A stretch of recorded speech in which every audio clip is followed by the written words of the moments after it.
बाजारात कैऱ्या यायला सुरुवात झालेली आहे। या उन्हाळ्यात बाजारातील इतर कोल्ड्रिंक्स पिण्यापेक्षा घरच्या घरी आज कैरीचं पन्ह बनवलेलं आहे। त्यासाठी कैऱ्या स्वच्छ धुवून कुकरला लावून त्याच्या 4 शिट्ट्या करून घेतल्या। कुकर गार झाल्यानंतर शिजलेल्या कैऱ्या एका कढईमध्ये काढून घेतलेल्या आहेत। आता हाताने किंवा चमच्याने आपल्याला कैरीचा अशा पद्धतीने गर काढून घ्यायचा आहे। आज जे आपण कैरीचं पन्ह बनवतोय ते महिनाभर फ्रीजमध्ये छान टिकतं।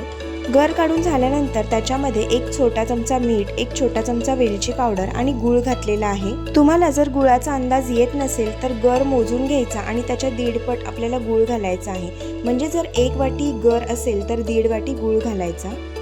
गूळ घालून झाल्यानंतर अर्धा तास हे मिश्रण झाकून ठेवायचं। अर्ध्या तासानंतर मिक्सरला आपण हे बारीक करून घेणार आहोत। एका हवाबंद काचेच्या बरणीमध्ये मी इकडे हे भरलेलं आहे।